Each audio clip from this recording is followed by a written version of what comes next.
आओ आज सुनते हैं नैतिक कहानियों की श्रृंखला में एक कहानी 3 प्रश्न।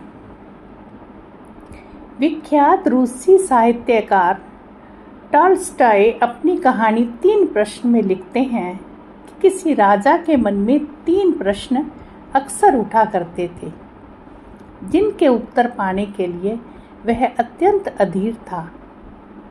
इसलिए उसने अपने राज्य मंत्री से परामर्श किया और अपने सभासदों की एक बैठक बुलाई। राजा ने उस सभा में जो अपने 3 प्रश्न सबके सम्मुख रखे वे थे। पहला, सबसे महत्वपूर्ण कार्य क्या होता है? दूसरा, परामर्श के लिए सबसे महत्वपूर्ण व्यक्ति कौन होता है? और तीसरा, किसी भी निश्चित कार्य को करने का महत्वपूर्ण समय कौन सा होता है? कोई भी राजा के प्रश्नों का संतोषजनक उत्तर न दे पाया, लेकिन उस सभा में राजा को एक ऐसे सन्यासी के बारे में पता चला जो दूर जंगल में कुटिया में रहते थे और सबकी जिज्ञासा का समाधान करने में समर्थ थे। राजा भी साधारण वेश में अपने कुछ सैनिकों एवं गुप्तचरों को साथ लेकर चल दिया उस सन्यासी के दर्शनों के लिए। दिल में एक आस थी कि अब उसे अपने प्रश्नों के उत्तर अवश्य ही मिल जाएंगे। जब वह सब सन्यासी की कुटिया के समीप पहुंचे तो राजा ने अपने सभी सैनिकों एवं गुप्तचरों को कुटिया से दूर रहने का आदेश दिया और स्वयं अकेले ही आगे बढ़ने लगा। राजा ने देखा अपनी कुटिया के समीप ही सन्यासी खेत में कुदाल चला रही है। कुछ ही क्षणों में उनकी दृष्टि राजा पर पड़ी। कुदाल चलाते चलाते ही उन्होंने राजा से उसके आने का कारण पूछा और राजा ने भी बड़े आदर से अपने वही 3 प्रश्न सन्यासी को निवेदित कर दिए। राजा अपने प्रश्नों के उत्तर की प्रतीक्षा करने लगा, लेकिन यह क्या? साधु ने तो उत्तर देने की बजाय राजा को उसकी कुदाल लेने का संकेत कर डाला और राजा भी कुदाल लेकर खेत जोतने लगा। आखिरकार राजा को अपने प्रश्नों के उत्तर तो चाहिए थे। राजा के खेत जोतते जोतते संध्या हो गई। इतने में ही एक घायल व्यक्ति जो खून से लथपथ था और जिसके पेट से खून की धार बह रही थी, उस सन्यासी की शरण लेने आया।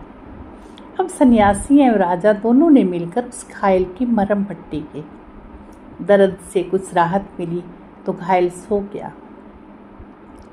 प्रातः जब वह घायल आगंतुक राजा से क्षमा याचना करने लगा तो राजा के आश्रय का ठिकाना न रहा। आगंतुक राजा की स्थिति देख तत्काल अपना परिचय देता हुआ बोला, कल तक मैं आपको अपना घोर शत्रु मानता था, क्योंकि आपने मेरे भाई को फांसी की सज़ा दी थी। बदले का अवसर ढूंढता रहता था। कल मुझे पता लग गया कि आप साधारण वेशभूषा में इस साधु के पास आए हैं। आपको मारने के उद्देश्य से मैं यहाँ आया था और एक झाड़ी के पीछे छिपकर बैठा, लेकिन आपके गुप्तचर मुझे पहचान गए और घातक हथियारों से मुझे चोट पहुँचाई, लेकिन आपने अपना शत्रु होने के बावजूद भी मेरे प्राणों की रक्षा की। परिणामतः मेरे मन का द्वेष समाप्त हो गया। अब मैं आपके चरणों का सेवक बन गया हूँ। आप चाहे दंड दें अथवा मुझे क्षमादान दें, ये आपकी इच्छा। घायल की बात सुनकर राजा स्तब्ध रह गया और मन ही मन उस अप्रत्याशित ईश्वरीय सहयोग के लिए प्रभु का धन्यवाद करने लगा।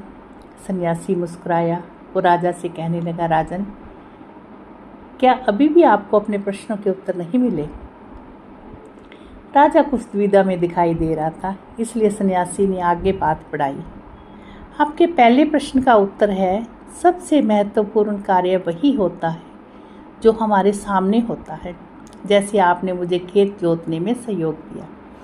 यदि आप मुझे सहानुभूति न दिखाते तो आपके जीवन की रक्षा न हो पाती। आपका दूसरा प्रश्न था कि परामर्श के लिए कौन महत्वपूर्ण होता है, जिसका उत्तर आपको स्वयं ही मिल चुका है कि जो व्यक्ति हमारे पास उपस्थित होता है उसी से परामर्श मायने रखता है। जैसे उस घायल व्यक्ति को सहायता की आवश्यकता थी जिसके प्राण आपने बचाए, इस तरह आपका शत्रु भी आपका मित्र बन गया। तीसरे प्रश्न का उत्तर यही है कि किसी भी निश्चित कार्य को करने का महत्वपूर्ण समय होता है अभी। महान रूसी साहित्यकार टॉल्स्टॉय की यह कहानी हमें सावधान करती है कि वर्तमान के महत्व को कभी भी हमें भूलना नहीं चाहिए। भविष्य की चिंता में वर्तमान यदि बिगड़ गया तो हम हाथ मलते ही रह जाएंगे। प्रस्तुत कार्य को मनोयोग से करना अथवा समय का सदुपयोग करना ही केवल उज्जवल भविष्य की संभावनाओं की नींव होता है और प्रगति का यही मूल मंत्र है। अभी आपने सुनी एक छोटी सी कहानी, 3 प्रश्न।